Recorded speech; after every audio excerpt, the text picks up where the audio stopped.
the other side. This could be a pretty brutal game unless Nora-Rengo are really up to par today. All right, let's see which map we're going to be playing on then in that case. We've gone through a lot of Villa, and it's Coastline. All right, complete opposite of Villa. And actually, Cloud9 had the last say to remove Villa itself and give us this highly aggressive map. Jess, I see you giving me that approval face.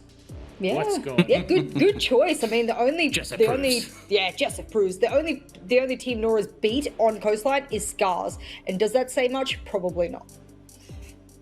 I'm pretty much in agreement there. I think it's okay for Nora in that it's one of those maps where gun skill comes to the fore, which I think is where they are the strongest. But I think against Cloud9, they're just better. They just hit kind of different, bro. That's all I can say. Yeah, it do be like that sometimes, as Easy would say. It do be like that sometimes. Yeah, Can I not have the two boomers say things like that? I don't like American lingo, I'll be completely honest with you, but here we are. Anyways, it is how it is, as they say. Geo and Dev will bring us over in this matchup. Cloud9 versus Nora-Rengo, and it's a Korean team. Wow. Geo is casting a Korean team. What a surprise. Enjoy.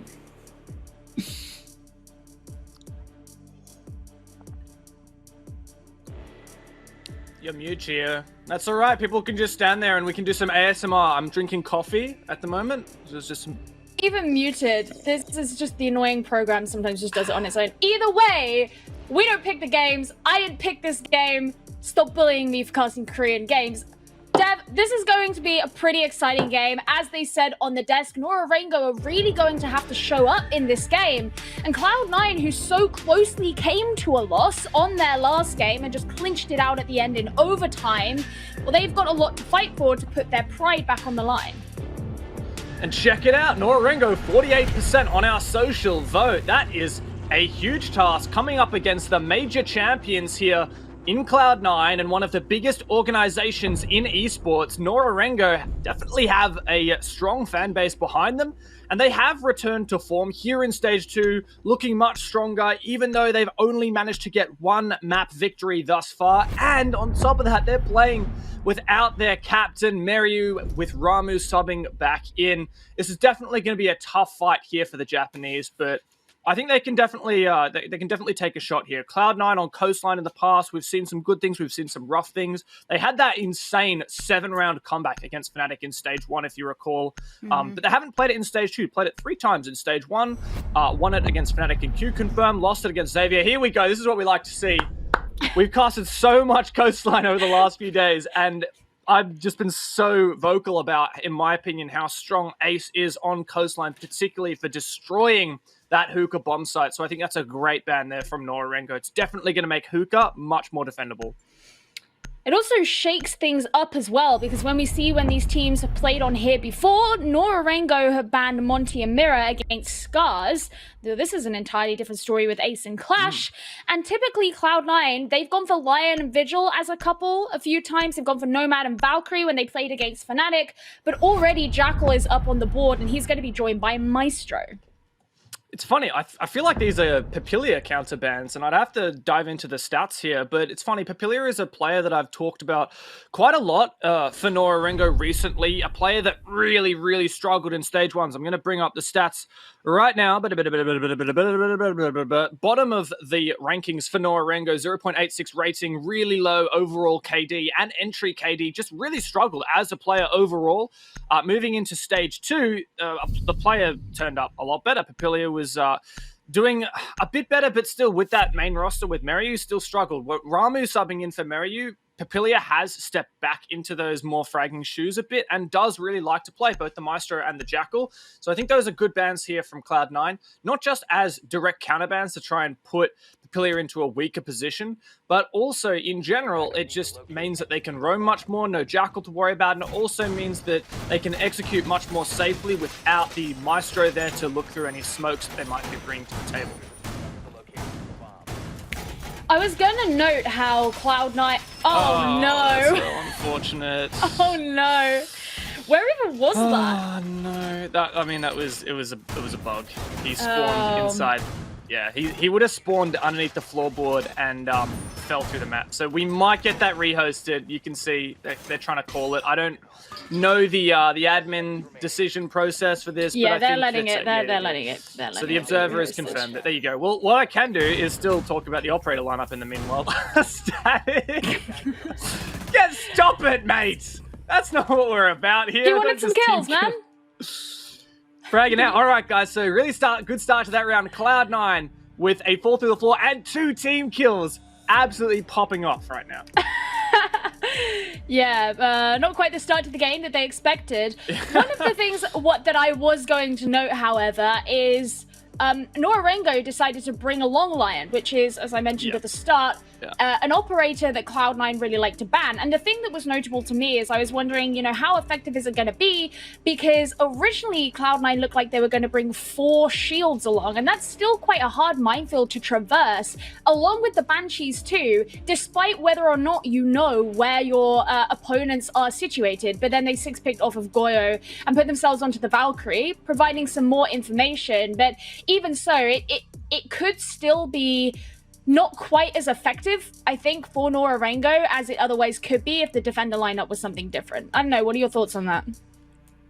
Yeah, no, I like the Lion. Of course, Jackal being banned means it's a bit more difficult to isolate these roamers and find them. So with the Lion, you can suppress roamers. Of course, that E1D forces defenders to either stand still or be spotted out. And most of the time, defenders will stand still. And if they're not standing still, like let's say they're a roamer and they're being droned out, they're being pushed, they're going to sprint away. And it gives those roam clearers on the attack that information that those players are rotating away. And they might even be able to get a lucky wallbang off of it. So I think that's a great pick. We've seen it utilized really, really well. Lion kind of has a bit of a playground on Coastline. We've seen Fnatic use it there before, and of course teams like Tempera just love the Lion. But another operator that I really want to talk about here for Nora-Rengo is Papilia's it was Yoshingo's 6-pick onto that Finker. Now, if you recall last week, Nora-Rengo, it was actually just a couple of days ago, we have 2 players a week.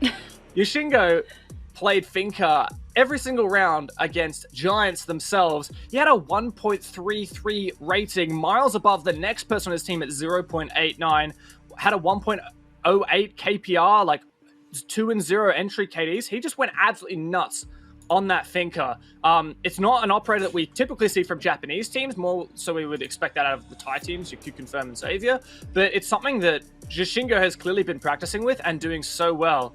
An added tidbit for Finker is you talked about those Malusi gadgets on the bomb site and how it can be quite difficult to break through and get those entries.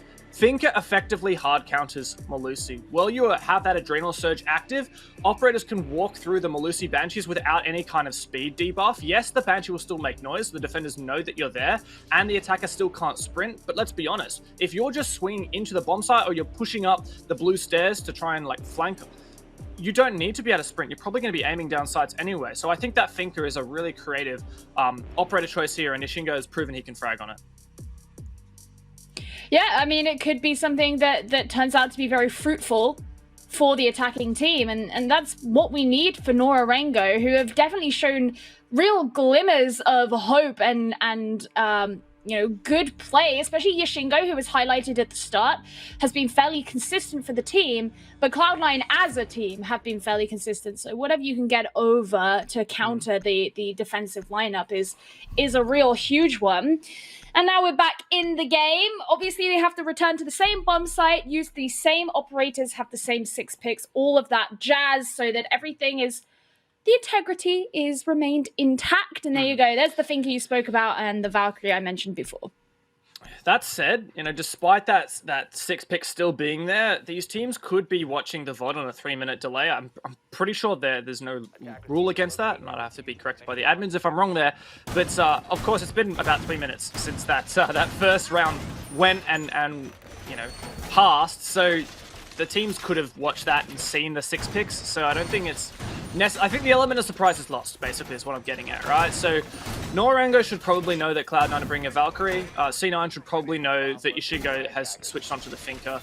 So I guess overall, what does that mean? Well, firstly, Nora-Rengo, they have 2 less shields to deal with because, as you mentioned, the Goyo 6 picks off of, but they have to be careful of those black eyes, which can really enable the defender aggression. There's no ban on the board, so you're mostly just talking about hard watching flanks and runouts to try and counter that. The Claymore that you've got on Papilia, and then the Lion to try and suppress those roamers and those jump outs.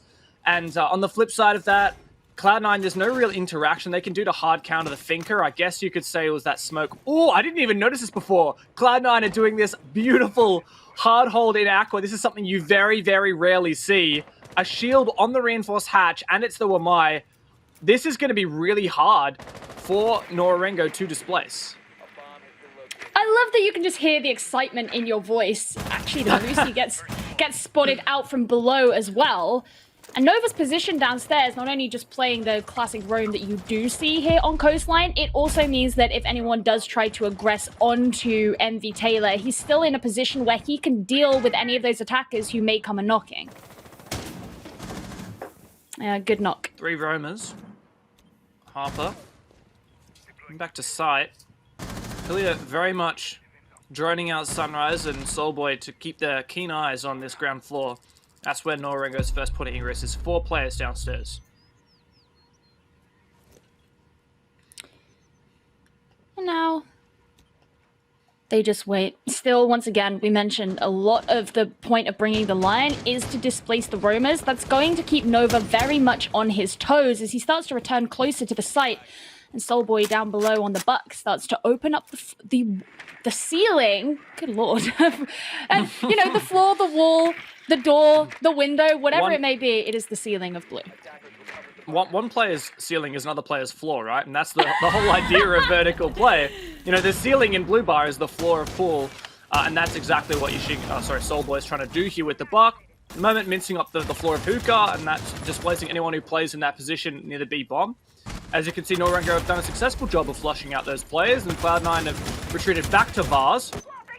Really good stuff here so far, but of course, still 1 minute to go, and Nora-Rengo will have to have a push eventually. It looks like they'll likely push someone late up these stairs. Harper to hold.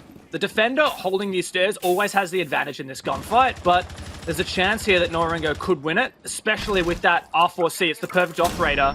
A flashbang comes through, the E1D, Harper gets spotted, and the jump over almost nets him a kill, but Simatuki and Soulboy together take that Blue Bar control. Oh, Bashal's there to try and get things back, but Static with a 2K with the gas. Not what Nora-Rengo were expecting as he throws out the third, and they've been significantly weakened. Yashingo takes his opportunity to shoot on back, but there are 3 members of Cloud9 remaining and under 20 seconds. Wow, and Nora-Rengo putting all their eggs in this basket.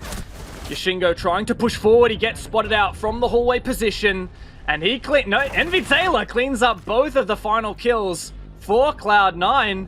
5 players from Nora-Rengo died on those blue stairs, and Cloud9 said, all right, you're going to take from there. We'll just face that direction, clean you up as you come. It was a huge risk what the Valkyrie had to do because as he rushed back up Cool Vibe stairs, that's when the E1D came out. And at that point, they obviously caught his position. You saw it. You saw the shots come in through the soft wall on the hookah wall. And he had no choice but to try and vault over the stairs. He knew there'd be players pushing up at the same time. He went in for the shot. Clearly, he died in the process, but Xiao was still present at the top of the stairs, so he was there for refrag potential.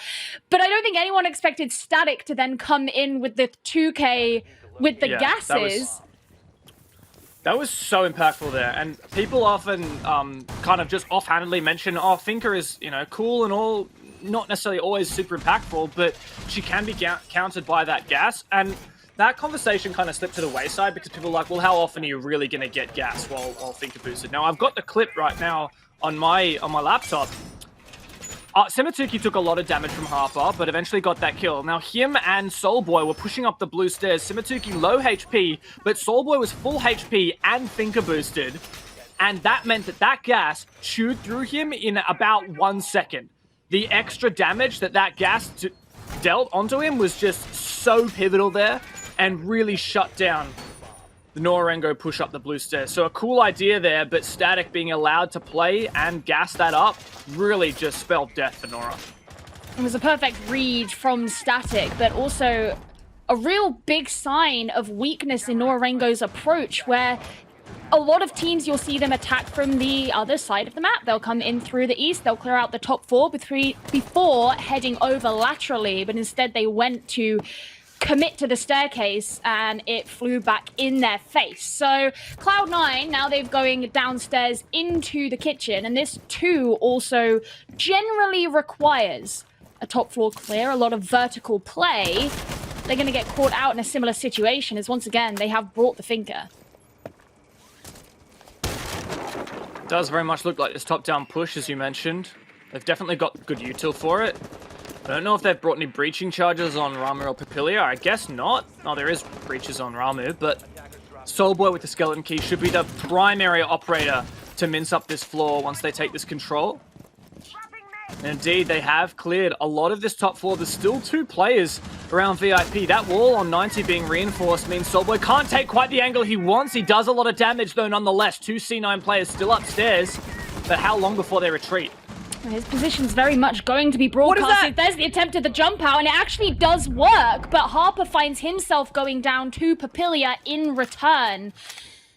Now, I think Soulboy is still going to have a lot of pressure on him. As I mentioned, his position is broadcasted, and Xiao's only just around the corner. So not only is there the risk of shots coming down from below, the Jaeger does retreat down to the bottom of Cool Vibes. So we are well and truly in the mid-round now, and the strategy here for Nora-Rengo is to use this vertical play to flush out those players on site. But the strategy that is often adopted by the defenders to counter this is they stop playing on site. They stop playing inside of bathroom, inside of service, or they'll play in service where you can't get shot from above. And they'll start to re-roam around bottom blue stairs and maybe lobby and force Nora-Rengo to flush them out of those positions. And that's my concern here. If Nora-Rengo can't find a few picks onto the bomb site in the next few, 10 seconds, then they're really going to be struggling. They're going to be going into a 4v4 execution. Yeah, not only have you got to consider that they'll have to go down to the site, but they'll have to find a way there as well. And Papilia and Soulboy aren't going to be able to. Taken down pretty early in this engagement from Cloud9. There's another one of the gases, and 4 members of the defending team still stand. Make that 3 as Static is blipped off the map by Simatuki.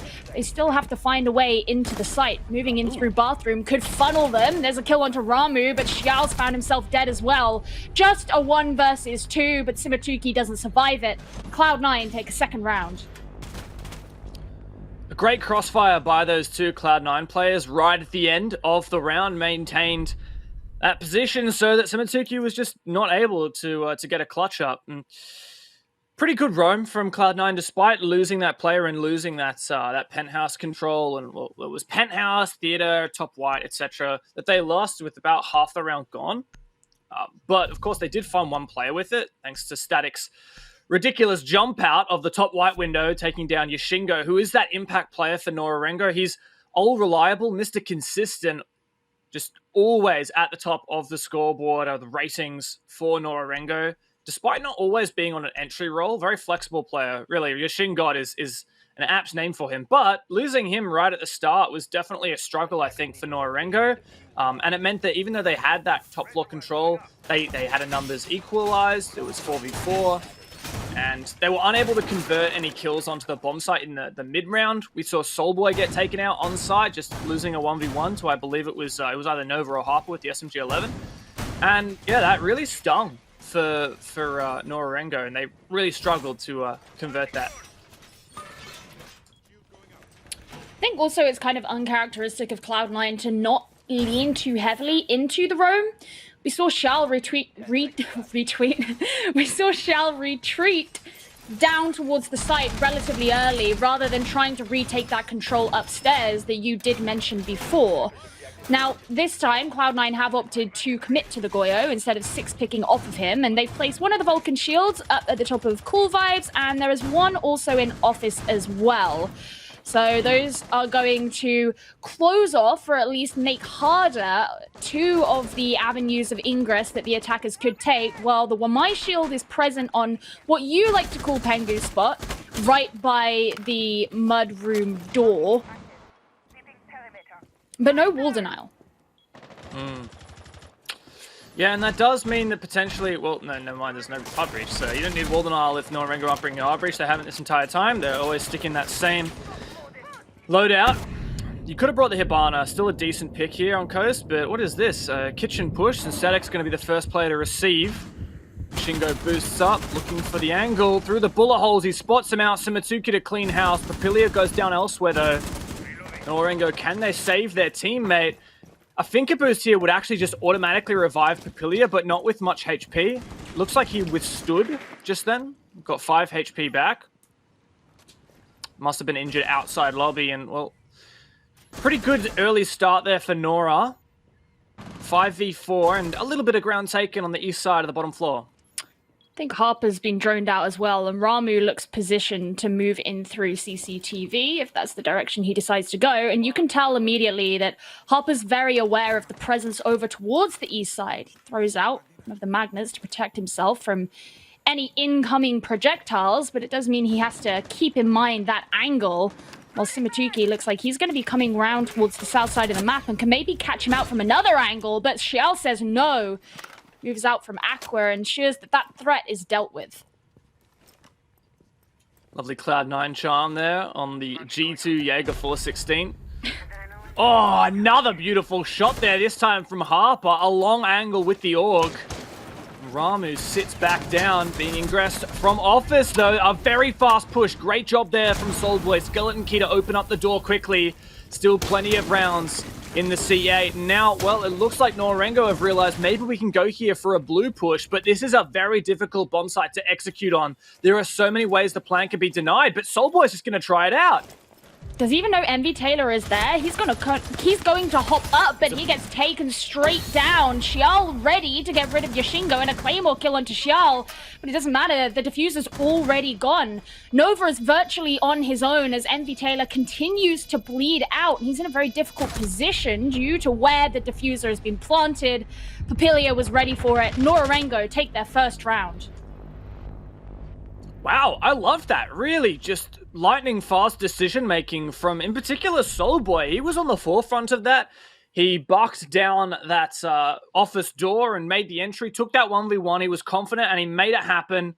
Took down Harper. And then from that point on, he was basically like, all right, who's near me? Papilia, you've got my back. All right, I'm just going to plant, whatever. Like, I'm pretty sure that Nora-Rengo had maintained control of lobby. That's the critical thing. I was saying that it's really hard to plant in blue bar because of the number of places you can deny it from. Let's count them right now, right? If you're playing in lobby, then the bottom of the blue bar wall is open, so you can deny that. If you're playing in courtyard, same thing. If you're playing upstairs in billiards, you can also make holes through the roof or through the floor looking down onto the plant spot. So there's so many different ways that plant can be denied, let alone a C4 or a gas from inside Sunrise or near about blue bar. Now, we noticed that the Goyo player of Envy Taylor actually was rocking proximity alarms instead of the C4, so he was unable to deny, and he didn't push up. I think he was expecting that plant to be a bait, because he certainly heard it, but no, just Nora-Rengo really committed there, and I really like that. And an early execute with 36 seconds left definitely caught Cloud9 off guard. For sure, it's also interesting because Cloud9 invested so much of their defensive utility into preventing, the different routes into the site from being taken. And what you typically see on that site is the attacking team make a plant in Sunrise, not in blue. So even that alone probably took them somewhat by surprise. And then Nova had a difficult situation to deal with when it actually came to approaching any kind of a disable. But Cloud9 still maintain the lead, and they'll be returning back to Hookah, which is a site that they won back in round 1. And it looks like they're going for something very similar, as they've done the reinforce with the shield in Aqua once more. Yeah, both teams actually imitating those operator lineups from round 1. Ramu's gone back onto the Lion instead of that IQ. Oh, if you remember, in that first round, Nora-Rengo went for that pretty desperate push-up blue. Now, blue stairs, that is, up the Cool Vibe stairs. I personally do like that push. If you have 2 players push up there with a finger boost, that's nice. But I think the buck needs to be staying downstairs in blue bar and continuing to displace the Smoke, who was previously allowed to just kind of sit where Static is right now, and then gas up the blue stairs. But if Buck was below opening up the floor, like, Nora-Rengo took that ground. It doesn't cost much to keep the Buck down there and have another player go up the stairs. I would much prefer that, and I think that would prevent Static from being as impactful. I actually like the positioning of Static, because what we saw before was the players who did come in through VIPs shooting quite a bit through this soft wall. And it held back a lot of the positions of someone like, for example, Xiao, but where Static is positioned, it means that he can apply the pressure back in return and still be in a place where he could use the smokes. That's a disgusting boost from Xiao. I didn't even know you could play there. trying to burn out the magnets and the ADSs, and oh, the explosion does not actually manage to get the shield. Second one does, and the Thinker Boost on the back of it is Nora-Rengo making a play here. The Ash is underneath. I think that was to destroy the shield. What about the Buck? Is the Buck there to destroy the floor underneath Static? They're just going to push the hallway. What is this from Nora-Rengo? A sudden, unusual explosion, but it goes against them. They fall flat on their face. A 2 versus 2 now with Charl down. This is potentially winnable, but Yashingo goes down. All on Ramu in a 1v1 now. 50 seconds left, and this round's almost over. MV Taylor's going for a complete flank around. It could give Ramu the opportunity to pick the diffuser back up as he finishes off those last 2 players of Cloud9 who were bleeding out. But he doesn't, well, he has the diffuser now. He should have the opportunity to go for it. Now it's all on MV Taylor to deny. Runs up towards the bomb site, tries to get the wall bang, but can't quite secure it, and the diffuser is down. Now Ramu's outside, and the cards are in his hand. In goes the flash, and MV Taylor looks for the angle, but he just slightly misses it. He's got to go for the run out instead, and he secures it. Now he can get the disable, but things were looking very precarious for Cloud9 just then. What a push from Nora-Rengo. They are subverting expectations. A sudden and irreversible ingress through the VIP hallway and up the blue stairs. I thought that would be their demise, but they bit hard. And even though Cloud9 fought back, Nora-Rengo managed to tear down so many of them that Ramu was put into a 1v3 with 2 players injured. Very much winnable, and he almost had it. But a great clutch in the end by MV Taylor. Some good gun skill catching off Ramu on the balcony was really pivotal there. Put him down to 1 HP and meant that, well, all it came down to was a wide swing and a pre-fire from the Wamai to clean house. And Cloud9, they've got their 3 defenses, par and punching above here on Coastline. Nora-Rengo need to fight back. And that's the frustrating thing for Nora, right? Is that they've been leaning into their strengths. Their strengths in aggression is what they did last time, despite the fact that you had Xiao secure a 2K onto their team during the engagement. They still brought Cloud9 down to their knees, with Ramu doing a pretty good job at the end. And it's worth noting, for those who may not know, Ramu is not a main part of this roster. Usually Meryu is in that position. He's been filling in for them. And they're still making these executed pushes. It's just when you get to that late round, when you get towards the end, Cloud9 always seem to be there and ready to do, well, what we saw in that last round. Now Cloud9 move back to Kitchen. If we look at Cloud9's history on this map, when they played against Fnatic, the only bomb site they successfully defended was Hookah. It was a very attacker-sided game. If you go a bit further back, they managed to win Hookah and Kitchen versus Xavier. If you go even further back, against Q-Confirmed, they won Hookah, Kitchen, and Bars. So I think that goes to show Cloud9's preferences in bomb site. Very much Hookah is the most likely to win. Kitchen is the second most likely, and Blue Bar third. So Nora-Rengo, they've only won Blue Bar on their attack here. And, well, I think Nora-Rengo are going to definitely have to show that they can dig their teeth in here and get hopefully 2 more attacks and then have a strong defensive half, because even a 3-3 split for Nora-Rengo would be quite a challenge. This was the site where last time we saw Cloud9 not play a particularly extended roam. Xiao was very quick to return to site early, which is what's happened this time. It's not all that common that you see the Jaeger stay so close to site.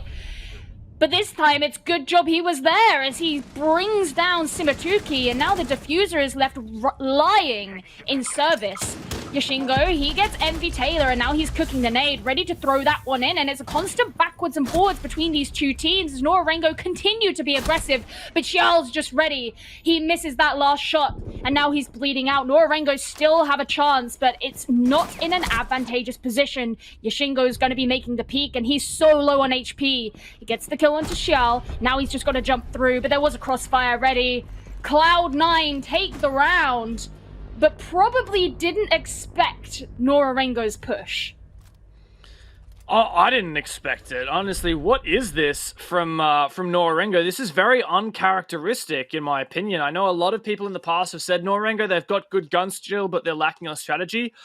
I would dispute that. I think Nora-Rengo has always had good strategy. They've always been quite a methodical team, but they've also had some really insane gunners on their roster to complement that. Now, for me, sometimes their strategy has been a bit one-dimensional this stage. I think they've lacked a bit of team chemistry to play reactively, and they've gotten a bit caught up in the moment, a bit tunnel vision, and that's been their weakness, in my opinion.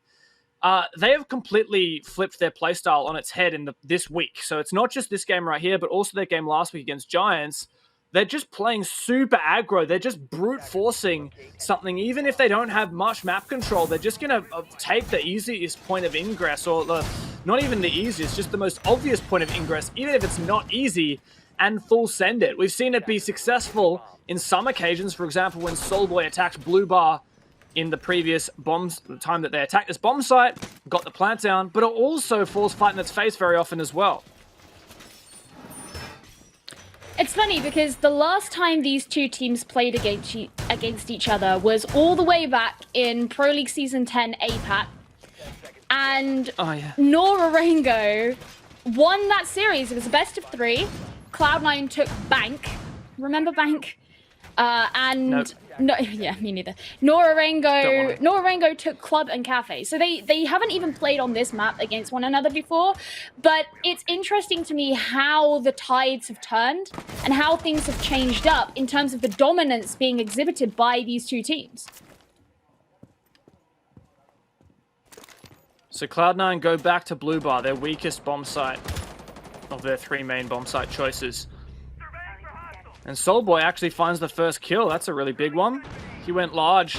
The previous time that they were attacking this bomb site, it was a desperate push. We've actually seen change in the Nora-Rengo operator lineup. The Finker's gone. I don't think that's a bad thing. As much as I love the Finker, I don't think that Yoshingo's been particularly effective with it this game. And the IQ is really important for countering the the Black Eyes. And of course, you can actually see just about every gadget on both sides. Looks like they've actually cleared out what I call Pengu spot in Deep Sunrise really early, which is good. Nora-Rengo, they're not overcommitting here. I like this. They've changed their attack once again. They're playing quite slow. They're figuring out where the best point of execution is, and they're just doing that for now. I like that. Yoshingo's very close to where MB Taylor is, and he's just whipping out the E1D, making sure he thinks it's clear, but a trade backwards and forwards, both players taken out. Now, I was going to mention how I thought the IQ was really pivotal, but Static's going to be pivotal, bringing down Papilia. Cloud9 maintain control onto Kitchen. Simatuki's not too far away. Nora-Rengo have committed a lot of life to trying to take this part of the map, and they haven't even got to the point of opening up the site. Simatuki wins that one out. Now just 2 players left on Cloud9. There are no drones that Nora-Rengo can rely upon, and while the IQ is down, they could still have an E1D, but Soulboy will be the next casualty.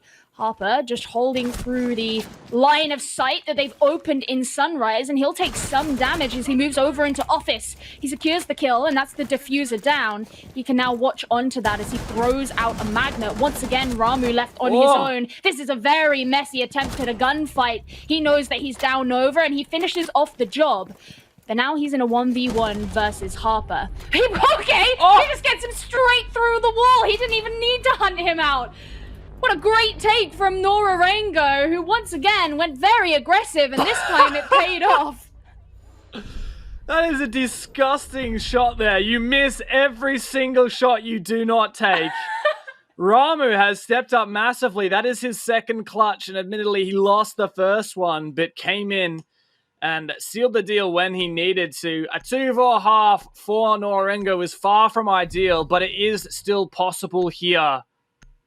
What a round. This has been, I mean, what adjectives can I use to describe this game, Gio? The best one I can think of is coastline. This game has been very coastline. That's not an adjective. It is now, mate. Deal with it. That sounded like a threat. Was that a threat? No, it was not a threat. It was just a, bit of sass. Did you see I'm allowed to be sassy. Nora-Rengo teased the Cav? I did not see that, actually. Yeah, they 6-pick onto Goyo. I'm loving this. I mean, Nora-Rengo were always like quite a technical team, and I think when they lost Walker and following that, far out, I'm forgetting Utah. That was the name. The Reaper from Racial. Racial changed the in-game alias to Utah. So those two players, Walker and Utah, were the life of Nora-Rengo. They were the players who were always super animated. We always talked about Nora-Rengo. They're the team that has fun. And when they lost both of those players, Nora-Rengo suddenly... fun. Only this one. Well, I mean, they were not very serious. Like, literally, you watch these guys at LAN, they would win, like, a round, and then they would do, like, dancing to the camera.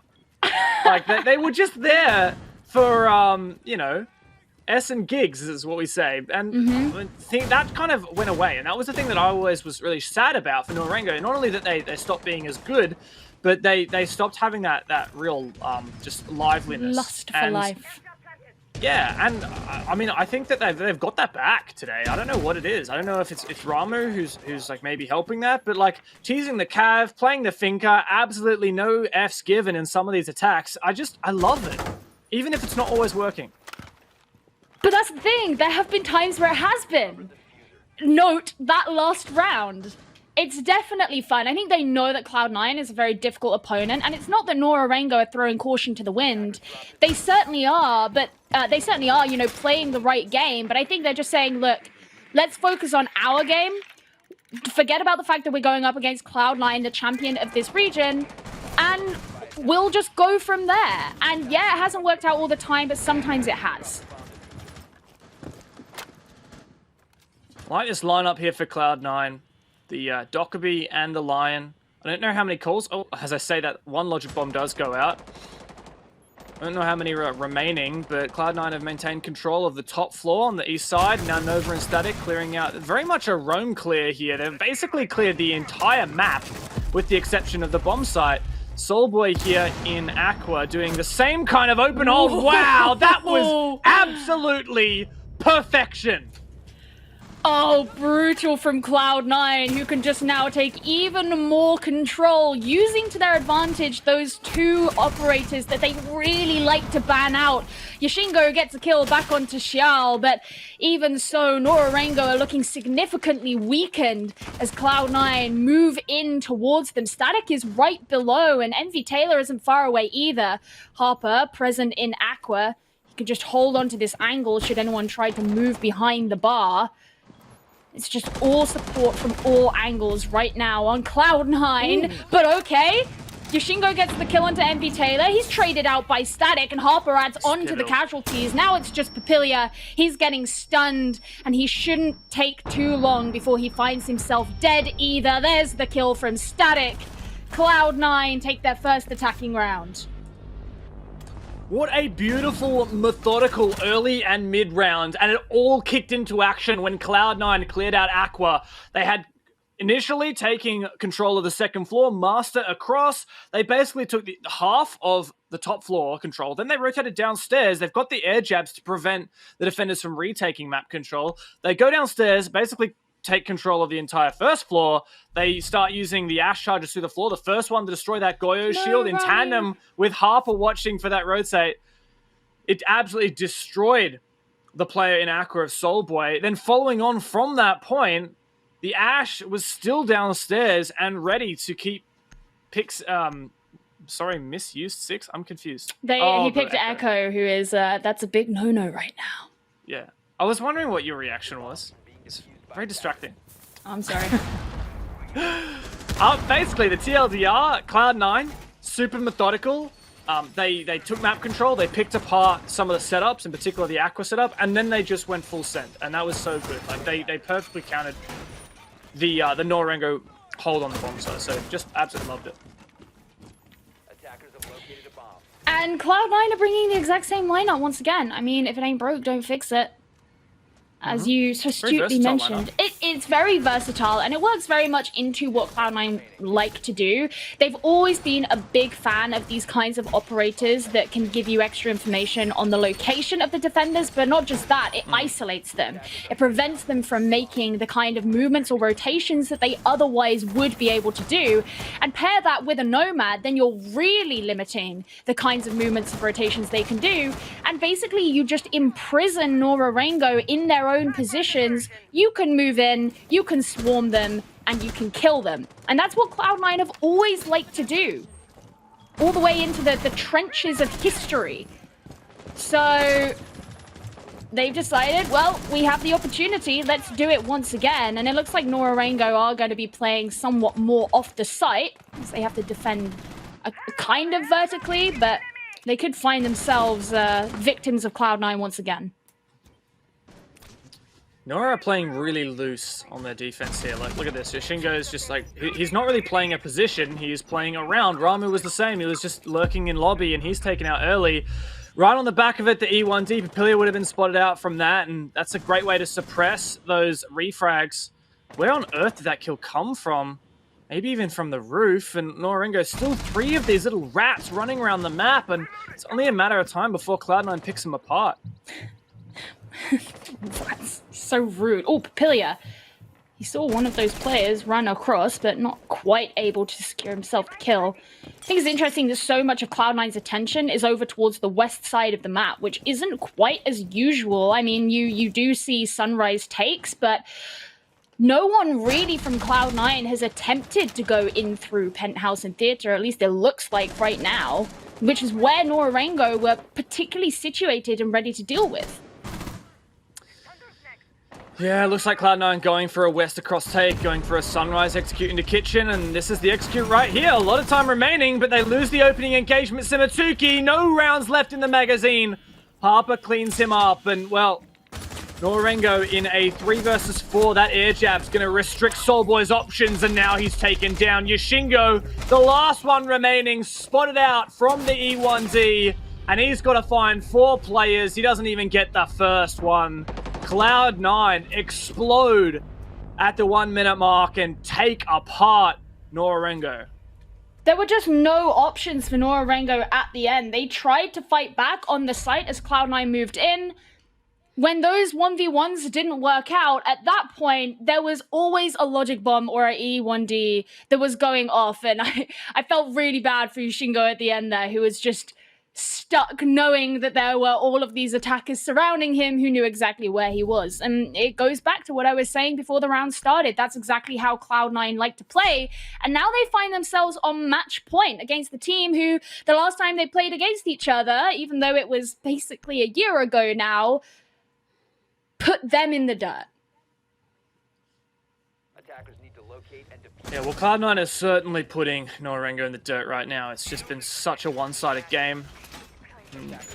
I admit, like, I know we're in APAC here, and I know that, you know, Coastline is quite an attacker-centric map, but even after casting Coastline twice yesterday, this is just so much more of an aggressive Coastline. Like, the executes coming out absolutely whenever they please. Like, from Nora-Rengo, we saw that round where they executed with 1 minute 6 on the clock. That round just then from Cloud9, 1 minute 11 on the clock. That's so early, even in a 5v4. And Cloud9, they certainly made it work. From Nora-Rengo, what I really, really want to see, as much as I love this aggression, I just want to see a more static hold. No pun intended. I just want to see them, like, mirror is unlocked. You could do a penthouse hold. Well, I mean, obviously defending kitchen bomb site, but put 2 mirrors in theater to hold the vertical. Like, you can even try and put a mirror facing into VIP or something. Like, get creative here, but just, like, try and hold onto ground rather than playing loosely, because Cloud9 is picking apart these loose roams with ease. And you can tell the way that Nora-Rengo set themselves up that they don't fully know what to expect from Cloud9, because last time they committed to having a defense that was more about the east side of the map and the upstairs take, but this time they've got Ramu situated in Sunrise, expecting Cloud9 to potentially do what they did last time and come in from this side of the map. But Cloud9, in theory, could change their mind and change things up, but it looks like that won't necessarily be the case. But Papilia does get the opening engagement, and that's that Nomad taken off the board. It's the first time on their defense that Nora-Rengo have found the opening pick, and wow, look at this from Cloud9. Explosive. Nora-Rengo are doing what I thought they did need to do, which is to hold on more hard here to theater. Papilia for another one. Oh. Can he get the third? Static, good night. Eventually the refrag, but it's a double from Charles. Surely he can't find a third here and undo all of Papilia's good work. Yoshingo gets all the way back, but eats a bullet to the side from the 417. A minute 30 on the clock, and certainly blood has been drawn on both sides. MV Taylor just rotating round to outside the blue window so that he can cut off a rotation. Xiao on Cool Vibes as well for the same reason. It puts Yashingo in a very difficult position. The Cloud9 still have to... Oh, he's actually made it back to the site. So Cloud9 have the... they have to move into the site at this point, but they have over a minute left. They have plenty of time to play with, but they do have the disadvantage. The aggression has worked out well for them so far, but is it going to work again? Charles a big hitter here for Cloud9. So much time left, and, well, Cloud9 intend to use it. Malusi Banshee dispatched with, ineffective. Cloud9 still looking to take this through security. Not many drones left, but Charles going to use his last to drone out lobby. I don't have the fuser as well, and they're very separated. This, to me, looks very much like a Nora-Rengo advantage in a Nora-Rengo round with so little time left for the execute. There's the E1D. MV Taylor pushes up, but he gets punished for it. Yashingo was ready. Xiao's just got to try and clean up. He gets one. Is he going to be able to get a second? He finds the player. Oh, now no. He's just got one more to find. Simatuki, he's hiding on the site. He's ready for this player to come through, and he gets the kill. Nora-Rengo keep themselves in the game. Cloud9 reeling from that one.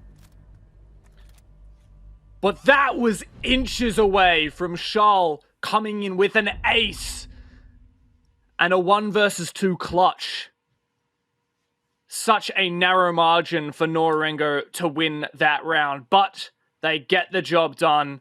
That early man advantage established from Papilia, a 3k in theater. That meant everything. A lot of this game has been hinging on gunfights. I hate to say it, but very frequently we're seeing these early leads being from big multi-kills. And you can even say the same for Cloud9 just there. Charles, a 2k very early on, and then winning basically 3 1v1s in the late rounds, all of which could just as easily gone the other way. There's a lot of firepower in the lobby right now, and it's so difficult to call who's going to win each fight. But Cloud9 have a bit of a buffer here. And what I will say is, overall, Nora-Rengo have won most of the opening engagements this game. And yet they're so much poorer at converting him. Only a 63% of the rounds where they have found the opening kill are they winning. Whereas Cloud9 over on 100% every single time Cloud9's found the opening kill, they have won the round. Well, I guess it won't be too long before we figure out if Cloud9 will take this match point, because if they do get the opening engagement, pretty much don't need to cast the rest, do we? I like that Nora-Rengo are specifically playing for information here. They've got the Valkyrie and they've got the Pulse, but they're also playing a Vigil, so they're trying to deny Cloud9 the opportunity to seek him out as well. And so they just want that advantage on the information because they know it's something that's been working so well against them. I think it's smart, but I also think it's interesting because it tells Cloud9 that Nora-Rengo are feeling the pressure. They are feeling like they're being counted. What I'm really hoping this is from Nora-Rengo with the change of operators, you said bringing the Pulse and the Vigil. I really hope this is an emphasis to try and counter Cloud9's Master Penthouse across take that they did the last time they attacked Hookah Billiards.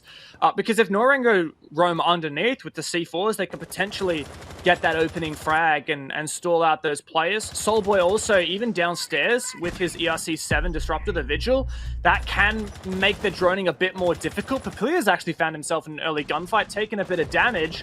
He's still roaming downstairs, and Static finds the first kill. Could this be another one for Cloud9? The stat is so far, every time they found the opening, they convert it to a round win. Could this be it? Yeah, that's it. Game's over now, folks. Goodbye. Static trying to get take shots down the VIP corridor, but he can't yet find a second. In fact, it'll be Soulboy who gets the second kill of the round. Xiao taken straight off the board. That's a disappointing loss there for Cloud9, but still they will persist as Ramu's just looking out for those enemies who may be nearby. And that player that was taken out, Charles, was the only one to clear out the downstairs roamers, and there's 2 of them right now. MV Taylor over on the hookah balcony. The rest of Cloud9 forming up for a luggage take. Ramu, though, he has info. He knows that Penthouse is clear now. He's going to rotate through kitchen. He's actually going to rotate back towards office. He has to be careful of the player who was loitering around ruins, but this is a great position for the Pulse to be in now. He can spot out these players in Aqua. So much info. Papilia here also to protect, but he doesn't have the C4. That's all on Ramu. Can he find that C4 kill through the floor? It might make all the difference. C4 thrown out, but he doesn't detonate it as of yet. He's waiting for confirmation. He wants to make sure it lands its shot. But meanwhile, Cloud9 have droned out the bomb site. They saw Simatuki is alone. Nova in 90. He could potentially push up the hallway. This could be everything for Cloud9. Yeah, you also got to bear in mind, MV Taylor is still outside unchecked, and he actually gets the kill onto Ramu, so that C4 is never going to be used. That gives so much free space to Cloud9 as Nora-Rengo now have to desperately try to defend, but they get 2 kills onto the attacker. Simatuki adds another one, and now it's just MV Taylor remaining. He has to clutch if he wants to take this round. He's got 1 drone in his pocket, but he won't get a chance to look at it. Nora-Rengo lacking in health. MV Taylor gets the first kill onto Simatuki, and now he's just got to hunt out the roamers, something Cloud9 have been so good at before. Soulboy is playing it patiently, but MV Taylor goes in for the defuse. Now he sees his opportunity to just run up. Will he be able to deny it? Yes, he will. And Nora-Rengo keep themselves in the game for yet another round. And also, Cloud9 statistic is now balked. But what a game this has been. Yes, my stat, my 100% perfect Cloud9 conversion rate is balked. But whatever, this has been such a game. And as much as I hate to admit it, and I know often people call it lazy analysis, this game has 100% come down to gunfights. I thought that the pivotal player that round would be Ramu downstairs with the C4. He pre-placed it, but he wasn't able to blow it. He was waiting for confirmation, wanted to make sure the player was running over it, but he was dispatched with MV Taylor outside, all the while always waiting and trying to isolate those players running through Blue Bar downstairs, running upstairs through Hookah. That was perfect. But for Nora-Rengo, the linchpin was Simatuki on the bomb site as the smoke. SMG-11 for 2 kills. That was what spelled death for Cloud9. That execute came out with 30 seconds left, but Simatuki said, "You will not take this away from me." Hey kids, you enjoy aggression and gunfights? Welcome to Rainbow Six Coastline. It really, really has been like that. The last 3 games that you and I have casted over the last couple of days have all been on Coastline. And it's so... It's just... I love how creative it can get. Like, we've spoken about this already. But you just get to see the type of play that you don't necessarily see on other maps. And it's nice. It's fun. And also, especially as, you know, Nora-Rengo, this isn't, particularly for them, a map that they come to a lot. Cloud9, you could say the same, but that's because it always gets banned against them, because we know that they like it. Soulboy looking for an early spawn peek, but hasn't been able to see anyone just yet. Nova catches him out instead. Goodbye, Vigil. A great opening kill from Cloud9. And that could be really impactful as well. Soulboy found 2 on the roam last round.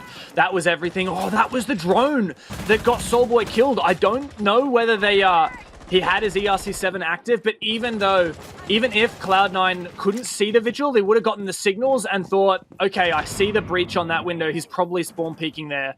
Now Nora-Rengo fighting from behind once again, but they've done it before. They might be able to do it again. They have not, however, won this bomb site in the past. This is the first time we are seeing Blue Bar Sunrise taken for Nora-Rengo in this match. And they're once again doing a really loose roam. Cloud9, though, have been so good with their drones, but they are slowly running out. Only 6 out of their 10 remain. And Papilia wants to get aggressive out through office. He might even go for a run out here. This is a big risk, though, because if he gets caught out, I mean, Nora-Rengo don't have any rounds to play with. He's going to take a peek, and his position is detected as well. That'll take some of Cloud9's attention. You also have to bear in mind Xiao, who was looking to come in through VIP. Valkyrie directly below him, so he could also be at a risk for C4. He's changed his plan, I guess, as he's now present on Cool Vibes instead. Cloud9 are in a position to maybe move down. There's an attempt at the C4, and Ramu's down at the bottom of Cool Vibes, ready for anyone who may come in. There's a C4, but he doesn't even get the opportunity to use it. Xiao can clear out the barbed wire, and now Cool Vibes is completely theirs. An E1D to follow up. That prevents Yashingo from moving forward. He tried to get a shot around, but couldn't see quite anything. So far, this is looking like it's completely in Cloud9's hands. But Simatuki's in an aggro position. If he gets droned, that's everything. Static checks it perfectly, doing his due diligence. But now Simatuki can go back and stay behind the shield. He still has ADSs active, but it's very much possible here for Static to blow the shield without triggering those ADSs. Should he put the Ash charge in the right spot, they're going to start burning through them. But this could be the gunfight to dictate the map here. Simatuki finds one! He doesn't get the second. It's all on Papilia in a 1 versus 4. Can he make it happen for Nora-Rengo? Well, he's got 1 kill. He can't get the last. Envy Taylor cleans up with him. And Cloud9, well, they didn't finish it as fast as they thought they could. They finally get the victory on one of the most fun games of Siege I think we've seen in quite a while. 7-4 to the APAC champions. But Nora-Rengo fought hard and valiantly for that one. What an absolute showcase of the mechanical talent we have here in APAC. A game which was just fight after fight. I had to hold my breath every single time someone was holding an angle because I had absolutely no idea who was going to win those fights. That could have gone Simatuki's way. If he'd found the 2K onto the players pushing through sauna, we might still be casting that game. We might even potentially have the prospect of overtime. But Cloud9, they definitely looked like the better team that game. Really great attacks, really methodical, and their defense is the fact that they managed to cop 4 on coastline. Very unusual, and a fantastic victory card for Cloud9. Yeah, I mean, we said that it all ultimately came down to the gunfights. Not a single player on Nora-Rengo went positive, the best KD being 0. So you take from that what you will. I want to know what the analysts have to take from it, because that was a pretty fun game. A pretty fun game indeed. Always shake it up and go to coastline.